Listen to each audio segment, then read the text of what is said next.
नमस्कार, मैं हूं फैज आलम फैजी और आपका न्यूज लाइन में स्वागत है। मोदी सरकार के कार्यकाल के दौरान सांप्रदायिक हिंसा की कई घटनाएं सामने आई हैं। बीफ विवाद से लेकर भारत को हिंदू राष्ट्र घोषित करने तक के मुद्दे उठे हैं। मोदी सरकार पर आरोप लगा है कि उनके कार्यकाल के दौरान सांप्रदायिक तनाव बढ़ा है और धर्म को लेकर सहनशीलता घटी है। एक अमेरिकी रिपोर्ट ने भी इसी तरफ इशारा किया है, जबकि केंद्र सरकार के रवैये का अंदाजा वित्त मंत्री अरुण जेटली के ब्लॉग से लगाया जा सकता है। उन्होंने दादरी कांड के बाद साहित्यकारों के सम्मान वापसी के कदम की आलोचना की है और इसे एक गढ़े हुए संकट पर सरकार के खिलाफ एक गढ़ी हुई कागजी बगावत करार दिया है।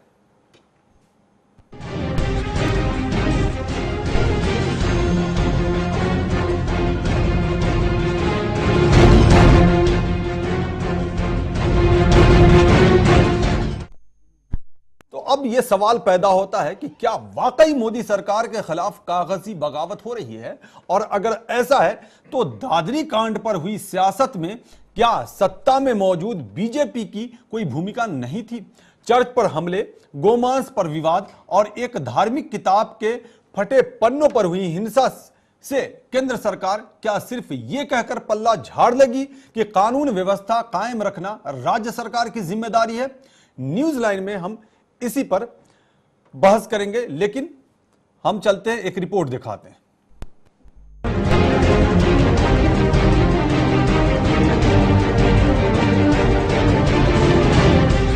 भारत अपनी एकता और अखंडता के लिए जाना जाता है, लेकिन इन दिनों देश का जो माहौल है वो इसकी एकता और अखंडता पर सवाल खड़े कर रहा है। चाहे बीफ विवाद हो, दादरी कांड हो या फिर फरीदकोट में हिंसा हो या साहित्यकारों का सम्मान लौटाना हो, सब इसी ओर इशारा कर रहे हैं कि धर्म के नाम पर लोगों की सहनशीलता कम होती जा रही है। छोटी छोटी घटनाओं को भी तूल दिया जाता है, हिंसा भड़कती है और उस पर सियासी रोटियां भी सेकी जाती हैं। हाल ही में हुई सांप्रदायिक हिंसाओं की घटनाओं ने देश की छवि दुनिया में खराब की है। अब जख्म पर नमक छिड़कने का काम किया है एक अमेरिकी रिपोर्ट ने। दरअसल अंतर्राष्ट्रीय धार्मिक आजादी 2014 पर जारी अमेरिकी विदेश विभाग की एक रिपोर्ट के अनुसार भारत में धर्म से प्रेरित हत्याएं, गिरफ्तारियां, दंगे और जबरदस्ती धर्म परिवर्तन की घटनाएं हुई हैं और कुछ मामलों में पुलिस सांप्रदायिक हिंसा से प्रभावी तरीके से निपटने में विफल भी रही है। विदेश मंत्री जॉन कैरी की ओर से जारी सालाना रिपोर्ट के भारतीय खंड में विदेश विभाग ने कहा है कि कुछ सरकारी अधिकारियों ने अल्पसंख्यकों के खिलाफ भेदभावपूर्ण बयान भी दिए हैं। रिपोर्ट में यह भी कहा गया है, धर्म से प्रेरित हत्याओं, गिरफ्तारियों, बलपूर्वक धर्मांतरण, सांप्रदायिक दंगों और व्यक्ति के धर्म परिवर्तन के अधिकार को रोकने वाली कार्रवाइयों की सूचना मिली है। इसमें कहा गया है कि कुछ मामलों में स्थानीय पुलिस सांप्रदायिक हिंसा से प्रभावी तरीके से निपटने में विफल रही है। इसमें अल्पसंख्यकों पर हमलों की घटनाएं भी शामिल हैं। Local NGO act now for harmony and democracy के मुताबिक 2014 में मई से साल के आखिर तक धर्म से प्रेरित हमलों की 800 से ज्यादा घटनाएं हुई हैं। जहां एक तरफ अमेरिका ने भारत की धर्मनिरपेक्षता पर सवाल उठाए हैं, वहीं वित्त मंत्री अरुण जेटली ने अपना अलग राग लापा है। अरुण जेटली ने लेखकों की ओर से साहित्य अकादमी अवार्ड लौटाने के सिलसिले में साहित्यकारों से अपने फेसबुक पेज पर सवालिया लहजे में पूछा है कि क्या ये विरोध सचमुच का है या गढ़ा हुआ? क्या ये वैचारिक असहनशीलता का मामला नहीं है? ये गड़े हुए संकट पर सरकार के खिलाफ एक गड़ी हुई कागजी बगावत है। दादरी कांड के बाद दर्जनों लेखकों ने अपने साहित्य अकादमी अवार्ड लौटा दिए हैं। उनका दावा है कि प्रधानमंत्री नरेंद्र मोदी के शासनकाल में असहनशीलता का माहौल बनाया जा रहा है। जेटली ने कहा कि केंद्र को उन घटनाओं के लिए जिम्मेदार ठहराया जा रहा है जो राज्य की कानून व्यवस्था का मामला है। सवाल सिर्फ ये नहीं है कि किसने अपनी जिम्मेदारी निभाई और किसने नहीं। बड़ा सवाल ये है कि क्यों राज्य सरकार और केंद्र सरकार में समन्वय की कमी है और ऐसे कदम नहीं उठाए गए जिनसे धर्म के नाम पर लोगों को बांटने वालों पर लगाम लगाई जा सके। Bureau report, channel 1 news.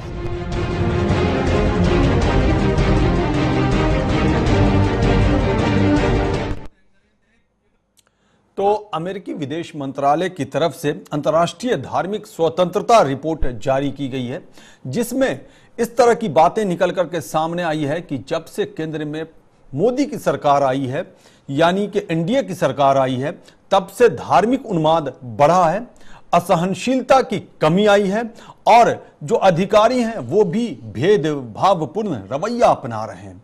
और इसके अलावा भी बहुत सारी ऐसी बातें हैं जो अभी जब हम चर्चा शुरू करेंगे तो वो सब निकल करके सामने आएगा।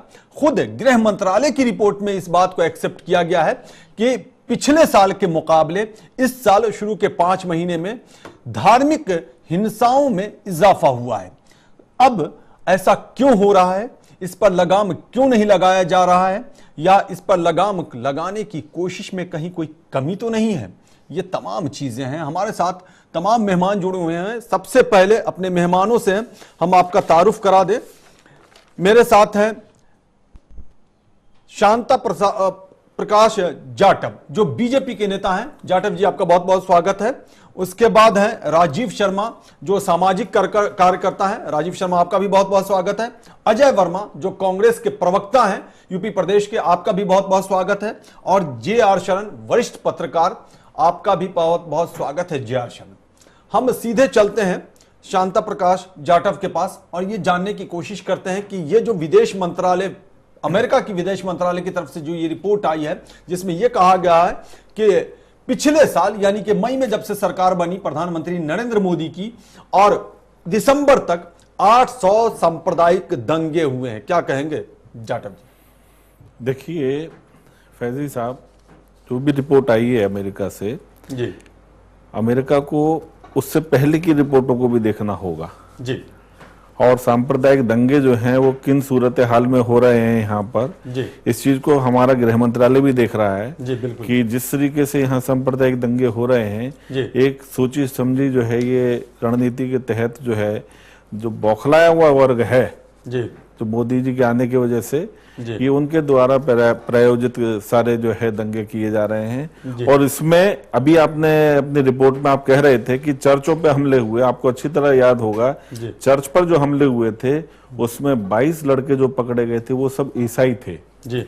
तो ये बहुत सोची समझी षड्यंत्र हो रहे हैं के तहत हो रहा है ये, और इससे हमें सावधान रहना होगा क्योंकि इसमें देश के वो गद्दार लोग शामिल हैं जो इस देश के अंदर शांति नहीं रहने देना चाहते। जी बिल्कुल, चलिए बात चली है, बहुत दूर तक जाएगी। जी राजीव शर्मा, आपके पास आते हैं, लेकिन उससे पहले मुनासिब ये होगा कि अजय वर्मा से प्रतिक्रिया ले ली जाए, क्योंकि कांग्रेस के प्रवक्ता हैं। अजय वर्मा, क्या कहेंगे? 2013 की जो रिपोर्ट आई थी, 2013 में सांप्रदायिक दंगे बहुत ज्यादा हुए थे, हालांकि 2014 में कमी आई है उसमें, जो शुरू के 5 महीने थे, लेकिन एक बार फिर उसमें इजाफा हुआ है। क्या कहेंगे? देखिए, अमेरिका में जब हमारे देश के प्रधानमंत्री जाते हैं,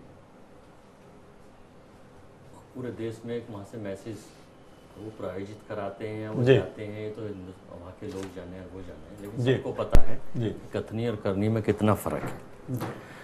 लेकिन इसमें कोई संदेह नहीं है कि हिंदुस्तान लोकतांत्रिक देश है और यहाँ सर्व धर्म के लोगों को, सब जातियों के लोगों को एक समान अधिकार है जी।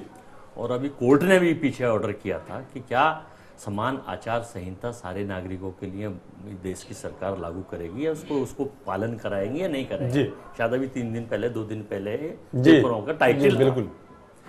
जब एक वर्ग अपने आप को, और हमारे लोकतांत्रिक संविधान में भी ये लिखा है कि भारत जो कंट्री है, इसका जो संविधान है वो एक प्रत्येक नागरिक को सुरक्षा की गारंटी देता है। ये कह के नहीं टाला जा सकता कि किसी नागरिक की सुरक्षा की जिम्मेदारी प्रदेश सरकार की होती है, केंद्र की सरकार उस पर कुछ नहीं होती जी। बिहार जैसे छोटे स्टेट में देश का प्रधानमंत्री 20-20 जनसभाएं करके अपने आप को एक बीजेपी के कहते हैं कि मैं तो सेवक हूं, कार्यकर्ता हूं, बड़ी अच्छी बात है, लेकिन प्रधानमंत्री पद की ये गरिमा होती है। 196 कंट्रियों में हिंदुस्तान आज आपका तीसरी ताकत है, उसकी ये गरिमा होती है। और भी बहुत सारे काम हैं, उन सबकी प्राथमिकता बंद करके, नागरिकों की सुरक्षा के हितों को अनदेखा करके और सारी चीज़ों को अनदेखा करके, शांति व्यवस्थाओं से समझौता करके देश की सुरक्षाओं से समझौता करके आखिर आप, ठीक है सरकार आपको बहुमत की जनता ने दे दी है और आप ही के लोग, आप ही के पार्टी के लोग इस तरह की बातें कर रहे हैं और ये अमेरिका की रिपोर्ट आप है। वैसे तो अमेरिका ने और भी आप रिपोर्ट देखेंगे। चलिए ठीक है कि क्या है, कैसे आएंगे, है। फिर आपसे भी ये जानने की कोशिश करेंगे। मैं ये कहना चाह रहा जी हूं बिल्कुल में कि जी कुल मिलाकर आपका अपना आईक्यू और आपका ज्ञान एक होना चाहिए। चलिए ठीक है, 2013 में भी ज्यादा हुए थे 2014 के मुकाबले, जब यूपीए की सरकार थी। हम वहां भी आएंगे। जी राजीव शर्मा, हमारा देश लोकतांत्रिक देश है, समाज में सभी धर्मावलंबी बड़े प्यार मोहब्बत से रहते हैं। ताना बाना जो तोड़ा जा रहा है, इसके लिए किसे जिम्मेदार ठहराते हैं? अमेरिका की भी रिपोर्ट आई। देखिए, अमेरिका की जो रिपोर्ट आई है, पहली बात तो हम इस पे थोड़ा सा वो बात करना चाहेंगे कि अमेरिका को खुद अपनी तरफ देखना चाहिए कि वहां पर श्वेत और श्वेत का झगड़ा जो चलता है उसमें कितना इजाफा होता है। आप ये भी देखिए, इसकी रिपोर्ट भी चेक करनी पड़ेगी।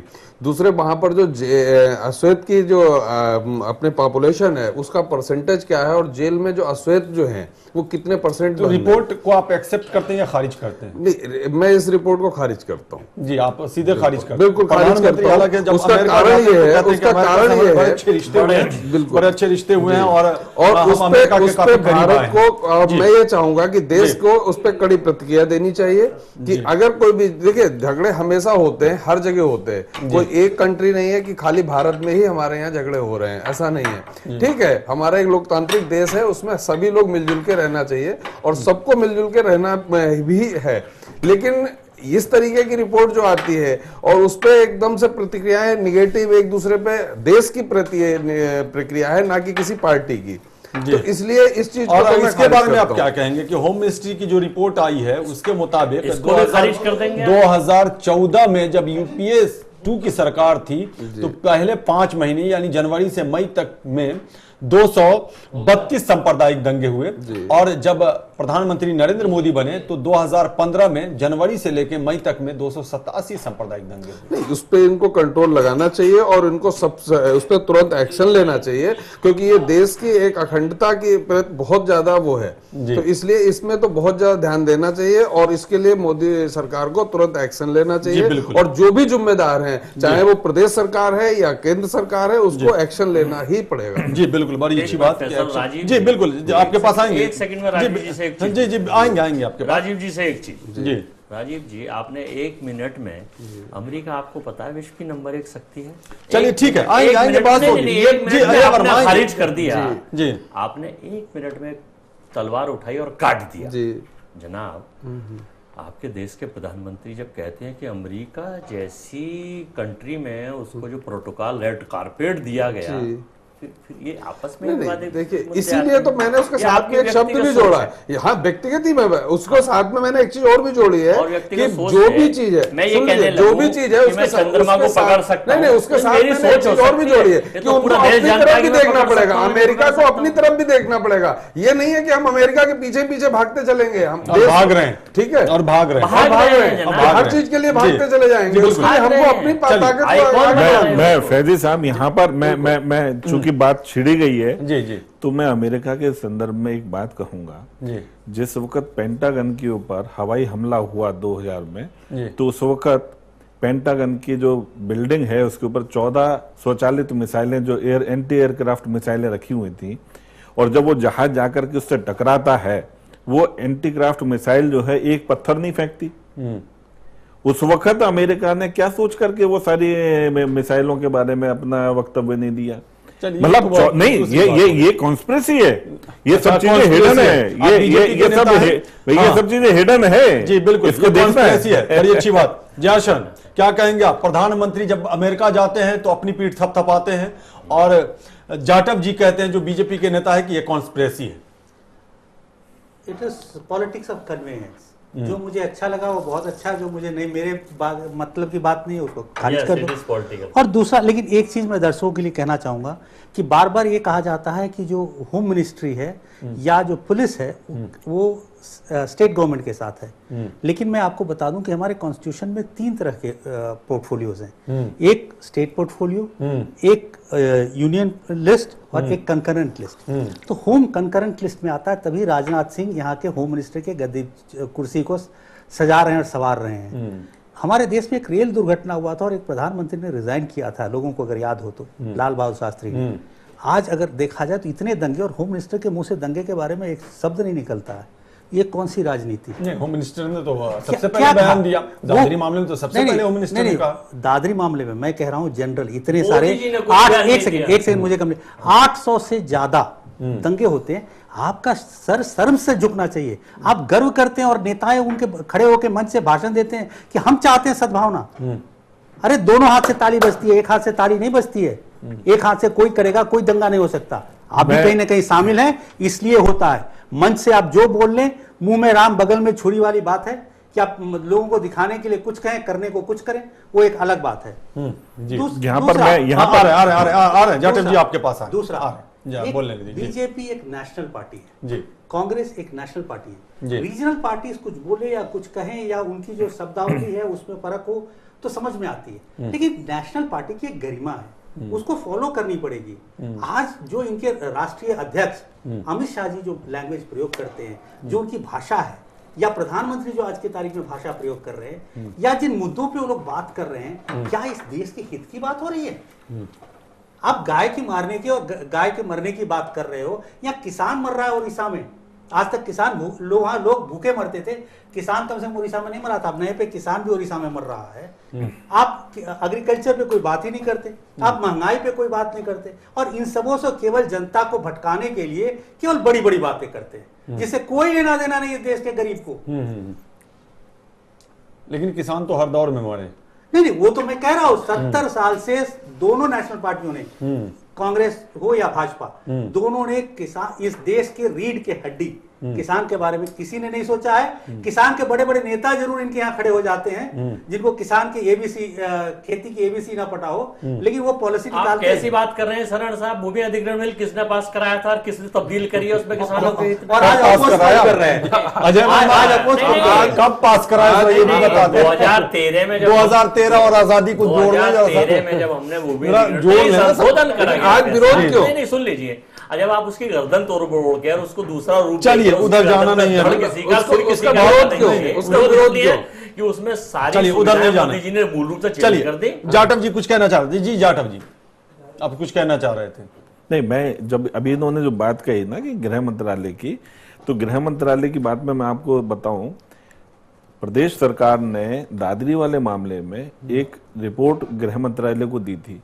उस रिपोर्ट में उन्होंने लिखा था प्रतिबंधित मीट पाया गया। अब प्रतिबंधित मीट क्या होता है? बीफ शब्द का जिक्र नहीं था, बीफ शब्द का जिक्र नहीं किया गया, प्रतिबंधित मांस पाया गया। बात बताएं। सुने, नहीं फैजी साहब एक सेकंड, फैजी साहब एक सेकंड सुने, और ये कह करके देखिए, सुनिए, अभी हम किसी विषय पर बात कर रहे हैं। आप सुने, गृह मंत्रालय का रूल बता रहा हूं मैं आपको। उन्होंने प्रतिबंधित मीट उस शब्द को पूरा क्लियर करके लिखे। क्यों? क्योंकि प्रदेश सरकार मेरा वोट बैंक हाथ से ना निकल जाए, खुले शब्दों में लिखना नहीं चाह रहे, और उसी चीज को उठा करके फिर उन्होंने वापस भेजा कि इसको सुदृढ़ करके भेजे। एक सवाल मैं आपसे करता हूं। मोहम्मद सरताज एयरफोर्स में है, अखलाक का बेटा, आप जानते होंगे बड़े अच्छे से। सरताज तमाम टीवी चैनल्स पे या पत्रकारों के समक्ष एक बार नहीं 1000 बार वो इस पोजीशन में भी कहता रहा, सारे जहां से अच्छा हिंदुस्तान हमारा। अगर आपको ये विश्वास नहीं तो मैं सुना दूंगा। ये सरताज कहता है, मोहम्मद सरताज अखलाक का बेटा कहता है, और वो ये विनती करता है कि इस पर सियासत न की जाए। हमारे यहां आप आए, सांत्वना देने के लिए आए, लेकिन सियासत न करें। और आपके जो बिजनौर के सांसद हैं कुंवर भारतेंद्र सिंह, वो कहते हैं कि मैं सैल्यूट करता हूं ऐसे लोगों को जो देशभक्ति से ओतप्रेत है। और आपके योगी आदित्यनाथ कहते हैं कि 2.5 महीना वो पाकिस्तान में रह के आया अखलाक, उसकी गतिविधियां बदली हुई थी, उसकी जांच क्यों नहीं की गई। आपके संगीत सोम वहां जाते हैं और ये कहते हैं कि गाय काटने वाले को सम्मानित किया गया। आप जरा बताएं कुंवर भारतेंद्र सही हैं या योगी आदित्यनाथ या संगीत सोम सही महेश हैं? शर्मा जी का भी तो जिक्र करिए। नहीं चलिए, महेश शर्मा तो जो बोल दिए उसके बारे में बाद में बात करेंगे। जरा ये बताइए आप। देखिए, उन्होंने भारत के संदर्भ में जो बात कही वो बिल्कुल स्वागत योग्य है, और जो घटना वहां पे घटित हुई वो दुर्भाग्यपूर्ण है, और जिसने भी कोई वक्तव्य दिया है वो उसका व्यक्तिगत वक्तव्य है। भारतीय जनता पार्टी का उससे कोई मतलब नहीं है। पार्टी का वो व्यक्ति तो रघुवंश प्रसाद सिंह का व्यक्तिगत, लालू जी का व्यक्तिगत, वो कर हाँ बिल्कुल किया उन्होंने अपना व्यक्तिगत, और क्या भारतीय जनता पार्टी की तरफ से, भारतीय जनता पार्टी की तरफ से कोई वक्तव्य उस परिवार के विरुद्ध नहीं दिया गया है। और योगी आदित्यनाथ का सुना दूं मैं? नहीं तो वो उनका व्यक्तिगत तो रघुवंश प्रसाद सिंह ने जो बीफ के बारे में कही, जिसको लेकर के वो उनका व्यक्तिगत है। हाँ बिल्कुल व्यक्तिगत। चलिए, बड़ी अच्छी बात है। आपकी पार्टी ने एतराज किया, आप कह रहे हैं व्यक्तिगत है।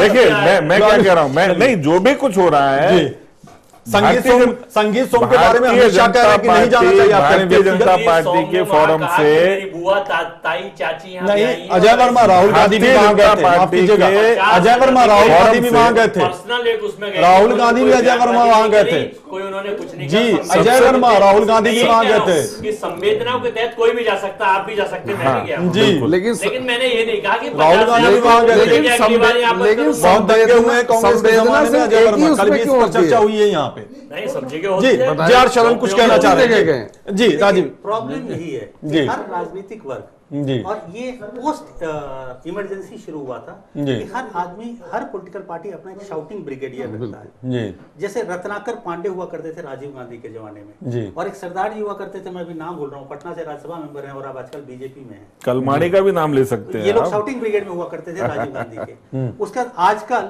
ये साधु, हिंदू धर्म के साधु अपने आप को कहते हैं, मुझे तो शर्म आती है कहने में कि वो साधु भी हैं, तो साधु कम से कम इस तरह की भाषा का प्रयोग नहीं करते।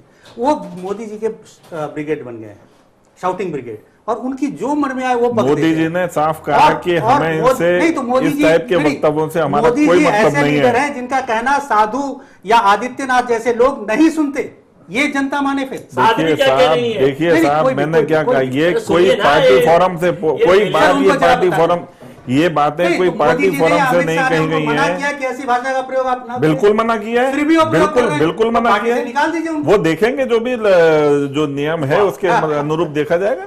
जी, साध होते हैं, दंगे होते हैं, किसी पे कार्यवाही नहीं होती, घोटाले होते हैं, इस्तीफा नहीं होते, दूसरे के इस्तीफे पहले चाहिए, संसद बाद में चाहिए। भागलपुर भी दंगा होता है, भागलपुर होता है, मेरठ आप- मलियाना में आप- दंगा होता है। आप- जरा आप- 621 कितने दंगे हुए जरा हैं? मेरठ मलियाना के बारे में कुछ कहेंगे आप? जरा पीछे चले, कल भी चर्चा हुई है इस पे। ये पूरी रिपोर्ट आप देखिए, मेरठ मलियाना में कांग्रेस ने सपोर्ट करने में कहीं कोई कसर नहीं किसका छोड़ी। सपोर्ट? दंगाइयों का? नहीं, दंगाइयों का तो नहीं। किसका?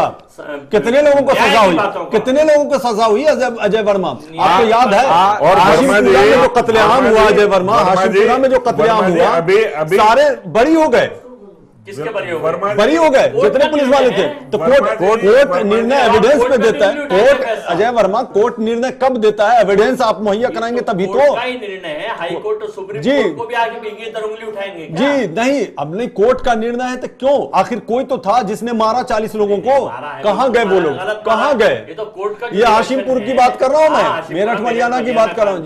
कहाँ गए वो लोग? कहाँ गए? कौन मारने वाले कहाँ गए? किसने मारा था? मर गए खुद से, मुरादाबाद का दंगा मर गए है, खुद से। आप बताइए। 631 बरेली का दंगा है। दंगे हुए हैं आजादी के बाद, बड़े दंगे जो कांग्रेस के अजय वर्मा, ऐसा नहीं होता। ठीक कहा जे आर शरण ने कि अपने सुविधा के हिसाब से परिभाषा विकसित की जाती है। सही कहा। हर पॉलिटिकल पार्टी अपने हिसाब से सुविधाएं करती है। फैक्ट्स तो यही देखा कि जब कल भी यही चर्चा हो रही थी कि अशोक गहलोत की सरकार जब थी राजस्थान में, तो वहां मस्जिद में घुस करके पुलिस वालों ने मार दिया 10 लोगों को। किसको हालांकि मार दिया? लीजिए, आपको ये पता ही नहीं है। आप सबसे ज्यादा दंगे कांग्रेस के किसको मार शासन दिया, में ही आप हुए। बताएं? सारे दंगे ही कांग्रेस के कितने टाइम लोग में उसमें पकड़े गए? जिसकी रहेगी अभी 5। हालांकि उसमें बीजेपी ने भी वहां जाकर के खूब सियासत करी और बीजेपी ने सपोर्ट किया। ये भी यूनिक बात थी। ये सरकार तो दंगों के आधार पर ही आगे बढ़ती है, देख लीजिए। आपकी ना, नहीं आपकी आपकी सरकार? केंद्र सरकार है इस वक्त। अच्छा, मजाक तो ऐसा करो जो कम से कम हंसी आए उस पर। जब ये दंगे फसाद होंगे तभी फायदा आपको मिलेगा, वरना आज तक 60 साल में ये शुरुआत आप ही करते हैं देश को बांटने का। अच्छा जाटव जी जरा इस बात का जवाब दे दें। ये आपके गृह मंत्रालय की रिपोर्ट है जो मैंने पहले भी चर्चा किया, और एक बार फिर मैं आपको बता दूं कि 24% का इजाफा हुआ है, दंगों से जुड़ी मौतों में 65% का इजाफा हुआ है। 5 महीने की रिपोर्ट है, सिर्फ 2015 जनवरी से लेकर मई, और 2014 जनवरी से मई, जब यूपीए 1-2 की सरकार थी और अब आपकी सरकार है। ये 65% का इजाफा होना मौत में और 24% का दंगा में इजाफा होना, इसको आप कैसे परिभाषित करेंगे? कैसे? मैंने शुरू में कहा कि ये लोग छटपटा रहे हैं मोदी जी के आने की वजह से। कौन करवा रहा है ये दंगा? कांग्रेस। अच्छा, संगीत सोम कांग्रेस के, आदित्यनाथ कांग्रेस के, साक्षी महाराज कांग्रेस के, साध्वी प्राची कांग्रेस की, शिवसेना आपकी सहयोगी पार्टी कांग्रेस की, कांग्रेस मास्टरमाइंड है पीछे से हर एक दंगे में।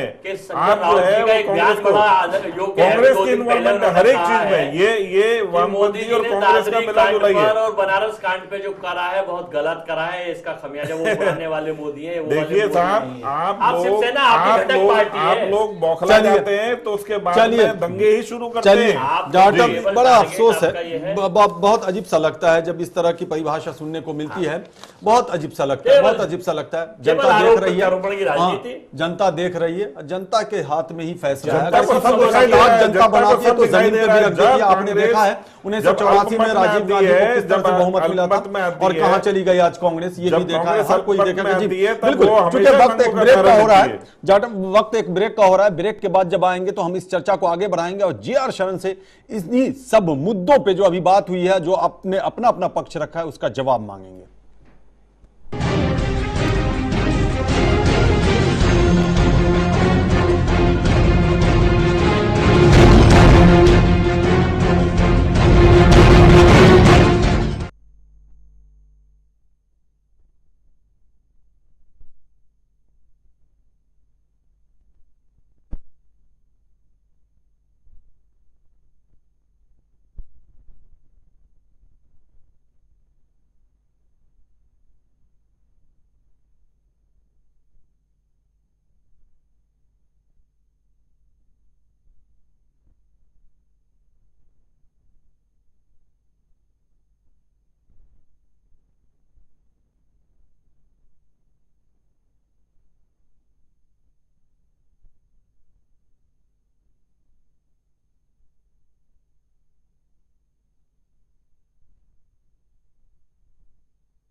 ब्रेक के बाद एक बार फिर आपका स्वागत है। तो अमेरिका विदेश मंत्रालय ने एक रिपोर्ट जारी की है जिसके मुताबिक ये कहा गया है कि जब से केंद्र में यानी भारत में नरेंद्र मोदी की सरकार बनी है, पिछले साल 2014 का आंकड़ा पेश करते हुए यह कहा है, हालांकि जब से मोदी सरकार बनी है पहला यह आंकड़ा है कि 800 धार्मिक दंगे हुए हैं और इसमें बहुत ज्यादा इजाफा हुआ है। इसी पर हम चर्चा कर रहे हैं। हमारे साथ तमाम मेहमान बने हुए हैं स्टूडियो में।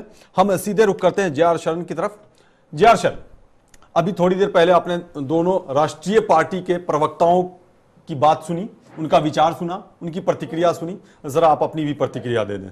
देखिए, सबसे बड़ी विडंबना ये लगती है कि हम ये इस तरह के भाई भाई की लड़ाई को न्यूज़ बना के और हम इस पे भी डिस्कस कर रहे हैं, बल्कि इस देश की डेवलपमेंट की बात कहाँ है? इस देश की डेवलपमेंट का रोड मैप कहाँ है? जी, किसान की बात कम करते हैं, जो हमारी रीढ़ का हड्डी है, जी, हमारी इकोनॉमी का हड्डी है, जिसके बिना हम अन्नदाता हम उसको कहते हैं, उसकी चर्चा नहीं हो रही। एक मेजर बिहार एक मेजर स्टेट है, भाई साहब ने कहा छोटा स्टेट है, मेजर स्टेट है, वहां इलेक्शन हो रहा है। यूपी में 1.5 साल बाद इलेक्शन आने हैं। कहां किसी के पास कोई, किसी भी पार्टी के पास कोई प्लान है कि हम ये करेंगे, ये करेंगे, ये करेंगे? आप कोई सांप्रदायिक दंगा भड़काता है तो कोई कहता नहीं हम आपके लिए खड़े हैं, हम आपके साथ हैं, इसलिए आप मुझे वोट दीजिए। किसी की भी डेवलपमेंट चैनल आपका वो कर रहा है, आप कह रहे हैं, आपके अपने विचार है कि इन पे चर्चा होनी चाहिए। मैं अपनी चर्चा ही कर रहा हूँ भाई, मैं ये नहीं कर रहा हूँ। चर्चा होनी चाहिए। मैं वही कह रहा हूँ, साहित्यकारों को सम्मान तो मुझे आने दीजिए ना उस पर। आने दीजिए। अजय वर्मा, आप सड़क, अजय वर्मा, क्यों नहीं? आप क्यों नहीं? मेरा अन्नदाता है वो, मैं भूखे नहीं मरना चाहता। सब्जेक्ट का मतलब आप तो वही है खिलवाड़ हो सकता है। आप लोग सिर्फ दंगे की राजनीति करना चाहते हैं कि उस पे ही चर्चा हो, उसी पे सब कुछ हो, देश की तरक्की पे कोई चर्चा नहीं। आज दाल 180 रुपए किलो है, किस क्यों नहीं? अरहर की दाल सर 200 से पार कर गई, 200 से पार कर गई, 200 से पार कर गई अरहर की दाल। हम तो बता रहे हैं डीजल पेट्रोल क्यों नहीं घट रहा है आज? तेल देखो क्रूड कहां पहुंच रहा है, चर्चा इन पे कोई करता नहीं है। आप भी उस पे पहुंच रहे हैं, चर्चा बेसिक चीजों पे करो। बेसिक चीज है, एग्रीकल्चर से बड़ा बेसिक इस देश के लिए कुछ हो ही नहीं सकता है। अरे एग्रीकल्चर तो बात की किसान से बड़ा तो आप दाल पे करो, एग्रीकल्चर पे करो, पेट्रोल पे करो, वो तो बेस्ड है। अरे सर, मेरे पेट खाली है तो मैं पूजा कहां से करूंगा? तो बेस्ड है। भूखे पेट भोजन भी नहीं होता। आप गेहूं से कोई पेट भर लेंगे? गेहूं का आटा बनवाएंगे तभी तो रोटी बनेगी। अरे भाई साहब, गेहूं ही नहीं होगा तो आटा कहां से बनेगा? अजय वर्मा, आप क्या बात कर रहे हैं? गेहूं आ जाए गेहूं तभी नहीं तो आप होगा तो रोटी आटा कहां से बनेगा? बनवाएंगे। तो जनाब में यही वो भी अमेरिका से इंपोर्ट कर लेंगे। यही तो कर रहा हूँ, बीजेपी वो भी अमेरिका से इंपोर्ट कर लेंगे। आप ही के दौरान हुआ था क्या? आप किसी एक चीज पे तो रुकेंगे? जब आप ही के दौरान बिल्कुल, देश को जरूरत होती है, देश को जरूरत होती है। मच्छर जो है, सरकार अब चाइना से मच्छर इंपोर्ट कर रही है। चलिए, यही क्या भैंस को कहां से कहां ले जा रहे हैं? अजय वर्मा, जे.आर. शरण को मौका दे। अजय वर्मा, जे.आर. शरण को मौका दे। आज पेपर पढ़ रहा था। जी बिल्कुल, ठीक है। डेंगू के एक मच्छर, चलिए ठीक है, चाइना से एक मच्छर, वो आप किसके बारे में कह रहे हैं वो अंदाजा है। आप आम आदमी पार्टी सरकार के बारे में कह रहे हैं, चलिए किसके बारे में कह रहे हैं? सबसे बड़ी बात है कि मूल जो यहाँ आवश्यकता है उस पर कोई पॉलिटिकल पार्टी कोई विचार अपना सामने नहीं रखता, ना उनको आगे 5 साल का या 2 साल का कोई प्लानिंग रहता है जी।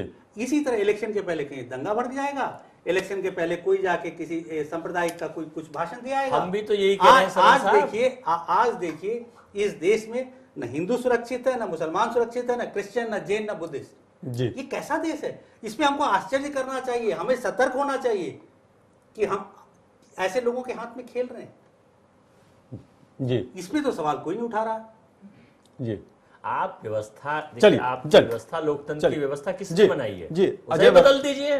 अजय वर्मा जी बताइए, आप कुछ कह रहे थे, अब बोलिए आप क्या कह रहे थे? मैं ये कह रहा हूँ, हाँ, मेरे काबिल दोस्त हैं शरण साहब, अच्छे एडवोकेट भी हैं।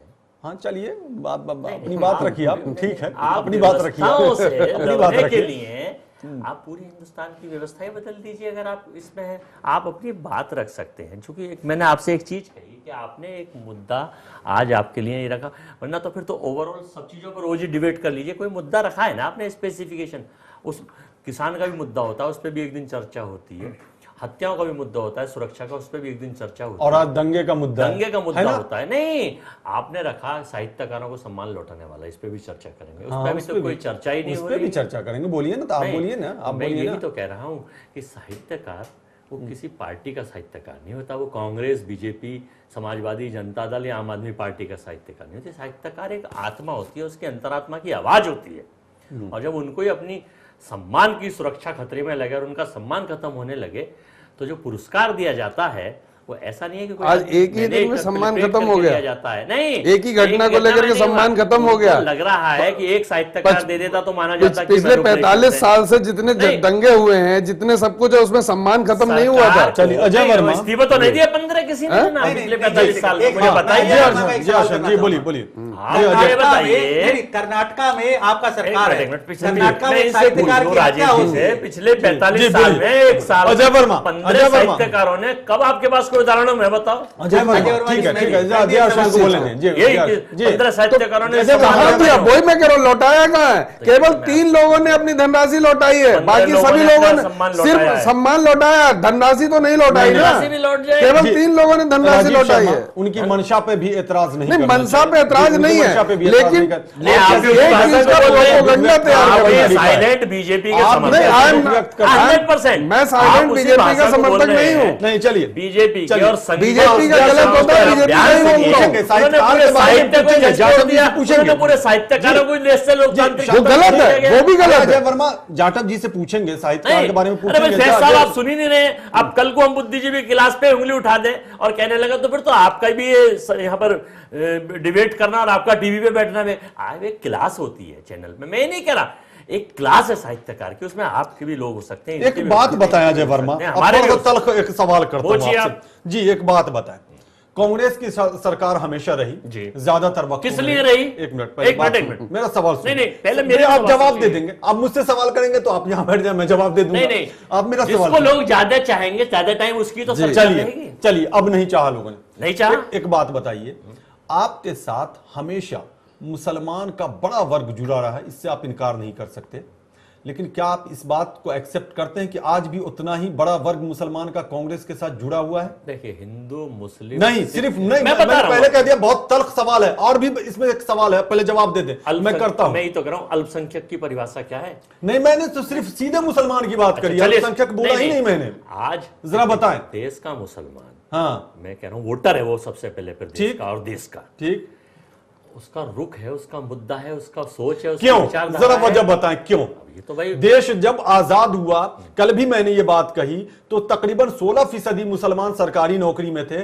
आज की डेट में तकरीबन 4% मुसलमान सरकारी नौकरी में। कौन जिम्मेदार है? अजय वर्मा जरा बताएं आप। बताइए, जब आपने छेड़ा है तो जवाब दें। नहीं, कौन जिम्मेदार है? कौन जिम्मेदार है? क्या मुसलमान जिम्मेदार है या आपकी सरकार जिम्मेदार है? आपकी व्यवस्थाओं में जितने चीजें रखी गई, आपकी एलिजिबिलिटी, उसके आधार पर उसको रोका तो कहीं नहीं गया अल्पसंख्यकों के लिए कुछ यार। वाह, बहुत खूब जवाब। कहीं नहीं रोका गया। अजय वर्मा, आप लोगों ने उनकी शिक्षा के लिए, आपने उनकी शिक्षा के लिए, आपने उनकी उत्थान के लिए, उनकी तरक्की के लिए कुछ भी नहीं किया, केवल एज ए वोटर मान के उनको चला। देखिए, मुस्लिम्स कम्युनिटी में आप चर्चा कर रहे हैं, एक कुछ ही वर्ग वहां का ऐसा है, वरना किसी भी टारगेट पे आप फैमिली प्लानिंग के मैटर पे ही ले लीजिए। चलिए आप इस पे आ जाइए। मेरा दो सवाल, जो चीज पूछ रहे हैं वो तो आप जवाब दे नहीं रहे। जो बिदक गए मुस्लिम वोटर्स आपसे, ये सीधा सा सवाल था, सीधा सा जवाब आपसे चाहिए था हमें, और आपने क्या जवाब दिया? क्यों बिदक गए? क्यों यूपी से बाहर हो गए, अब बिहार से बाहर हो गए, हर जगह से बाहर होते चले जा रहे हैं? आपसे ये कहा कि ये उनकी सोच है, यानी मुसलमान की सोच गलत नहीं, मैं सीधे सीधे मुसलमान की बात कर रहा हूं। ये कह रहा हूं, बहुत कड़वी बात है ये। उनकी सोच है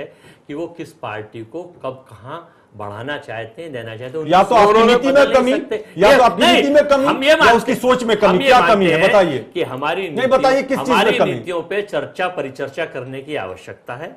हम अपने हाई कमान से अनुरोध भी किया है, हमने अपने हाई कमान से अनुरोध किया है कि हमारी नहीं, आपके हाई कमान रुक कहाँ रहे, वो तो भग जाते हैं, मैदान छोड़ करके बिहार से भी भाग गए। एक नहीं होते हाई कमान, सारी हमें तो एक ही हाई कमान दिखाई दे रहा है। अजय वर्मा ठीक है, मिल गया जवाब, मिल गया जवाब। अजय आशरण, हाँ कुछ कह रहे थे।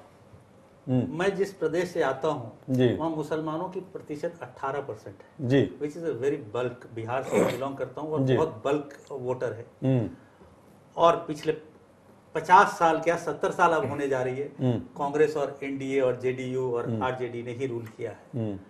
लेकिन आज कहाँ उत्थान हो रही उन लोगों की? मेरे गांव में ही मैं देख रहा हूँ बिहार में कब से नहीं है कांग्रेस? हालत हुआ। बिहार में कब से नहीं है कांग्रेस? 35 साल आज कौन जेडीयू को भागलपुर दंगा के बाद से कांग्रेस नहीं है। 35 साल बिहार में कांग्रेस ने भागलपुर शासन किया है। उत्तर प्रदेश में कब से नहीं है कांग्रेस नहीं है। अजय वर्मा, आप support मैं जवाब दे देता हूँ, आप सपोर्ट मुझे नहीं बोलना चाहिए, मैं बोलता हूँ कि नहीं। कांग्रेस तब से नहीं है बिहार में जब भागलपुर दंगा हुआ, यस तब से नहीं है Congress. Azad was the last chief जी, ऑफ कांग्रेस। बताइए। Azad was the last. जवाब दीजिए आप। देखिए क्यों नीतीश कुमार जी तो सबसे पहले मोदी के ही साथ सरकार बनाई थी उन्होंने। आप अपना जवाब अब दीजिए। आप क्यों पूछ अब लेंगे। आप क्यों जाटव जी, साथ मैं में? उनसे पूछ लूंगा। गठबंधन- मैं बहुत तल्ख सवाल करता हूं, मैं उनसे भी तलक पूछूंगा। सवाल में सही जवाब लीजिए ना। हाँ। हम कब मना कर रहे हैं?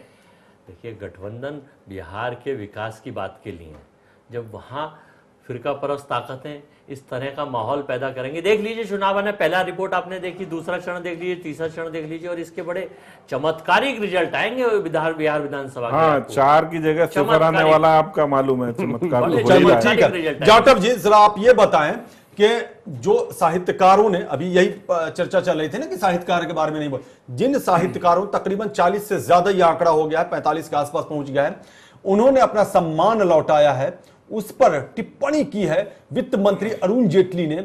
और मेरे ख्याल से वो टिप्पणी बड़ी अजीब टिप्पणी है, क्योंकि वो उनके पास भी अपनी स्वतंत्रता है, अपनी आजादी है, अपनी समझ है, और उनके पास भी अपना फैसला लेने का दायित्व है। आप ऐसी टिप्पणी क्यों करते हैं? अगर उन्हें बुरा लग रहा है, आप खुद अमेरिका में जाके कहते हैं कि देश की छवि बर्बाद हो रही है, खराब हो रही है, लेकिन जब दूसरा कोई उस पर एतराज करता है, वो सम्मान वापस करता है, तब आप उस पर एतराज कर देते हैं। बताएं। यहाँ पर फैजी साहब थोड़ा सा साहित्यकारों का पिछला रिकॉर्ड देखते हैं हम। ये साहित्यकार जिनको भी जितने अवार्ड मिले हैं जी, वो नेहरूवादी और वामपंथी विचारधारा के तहत ही उनको मिला है। और इनका एक ही मकसद, देखो मैं अभी राजीव जी कुछ बोल रहे थे, मैं उसी बात को पूरा करता हूं। ये साहित्यकारों ने दादरी पर ही ये अपने अवार्ड वापस क्यों किए? 1984 के दंगे में उन्होंने वापस क्यों नहीं किया कुछ भी? वही कॉमन जवाब। किया था, कुशवंत सिंह ने किया था, अपने पद्म भूषण बताइए उन्होंने ना, वापस कर बताइए दिया। बताइए। हाँ, क्योंकि वो सीधा सीधा सिखों के ऊपर अटैक। और आपको एक चीज और इन्फॉर्म दूसरा जोड़ दूं, एक चीज जोड़ दूं। हाँ, जाटव बोले, जी, हाँ, आप जवाब देते रहेंगे। नयनतारा सहगल, हाँ, जो जवाहरलाल नेहरू की भांजी हैं, उन्होंने 1975 में जब इमरजेंसी लगाया गया था, तो सबसे ज्यादा मुखर होकर विरोध किया था उन्होंने। ये भी आपको मगर जो है उस वक्त में किसी ने अपना अवार्ड वापस नहीं किया था। 2002 में जरूर कुछ वापस हुए थे, जिस वक्त में गुजरात में जो घटना हुई थी उस वक्त में कुछ हुए थे। बाकी अब जो शिवसेना ने कहा कि उसे छोड़े क्या है, मगर 2002 में आप वापस करते हैं, 2002 में आप वापस करते हैं, दादरी पर आप वापस करते हैं, आप 1984 में सिर्फ खुशवंत सिंह जी ही वापस करते हैं। उस वक्त क्या देश में दंगे नहीं हुए? क्या उस वक्त में लोग मारे नहीं गए? जी, उस वक्त में क्या लोगों की मौत नहीं हुई? उस वक्त में जी, आपने क्यों नहीं ये वापस किए? एक बात बताइए। अच्छा देखिए, विरोध करना, देखो प्लीज एक सेकंड सुन ले मेरी बात, आपकी बात सुनूंगा। आपका विरोध करना बिल्कुल जायज है, और किसी भी इसकी अभिव्यक्ति का पूरा आजादी है हिंदुस्तान के अंदर। मगर अभिव्यक्ति के लिए जब कोई हिंदू मरता है, तब आप जो है कोई साहित्यकार अपना अवार्ड वापस नहीं करता। और यहां पर कागजी राजनीति, जो मैं बिल्कुल सहमत हूं जो इन्होंने कहा है, क्या नाम है, अरुण जेटली जी ने, कि जो कागजी राजनीति है आप उसके ऊपर जो है ना ये वापस करें, बिल्कुल उन्होंने सोचा है। और मैं उनकी बात से बिल्कुल इत्तेफाक रखता हूं, क्योंकि सिर्फ आज जो है दादरी का वो परिवार जो है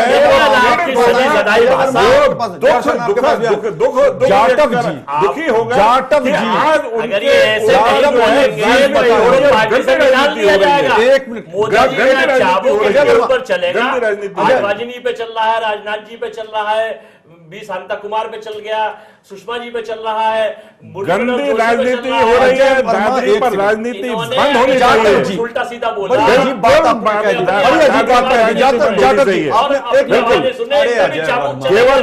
केवल गुमराह कर रहे हैं आप लोगों को, वहां के लोगों को, मुस्लिम समाज को गुमराह कर रहे हैं। एक चीज कर रहे हैं, ये साहित्यकारों का जो इस बड़ा तर्क सवाल चल रहा है बिल्कुल बेबुनियाद है, तर्कहीन। अच्छा चलिए जी, बोलिए, फिर मैं पूछता हूं।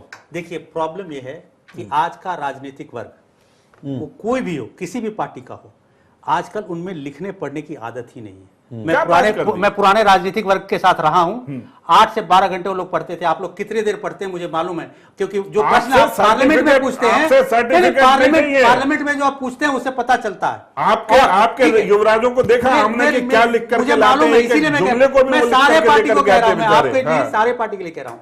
तो इनके लिए साहित्यकार मतलब ही नहीं रखते। जब पढ़ना लिखने से कोई मतलब नहीं तो साहित्य, अब इसका बहुत बड़ा अच्छा एग्जाम्पल है, कितने अच्छी एचआरडी मिनिस्ट्री हमें दिया गया है मिनिस्टर, इससे अच्छा और क्या और आपके पास जो एजुकेशन का इतना बड़ा इंपॉर्टेंट पोर्टफोलियो है, वो एक कैसे लाइट वेट आदमी को दिया गया है, किसको दिया गया है। भाषा नहीं आती थी उस व्यक्ति ने डिस्कवरी ऑफ इंडिया लिख दिया पंडित जवाहरलाल नेहरू ने।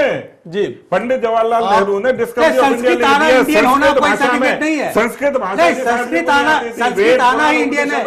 नहीं, मुझे संस्कृत नहीं आती, मैं इंडियन नहीं हूं, ऐसा नहीं है।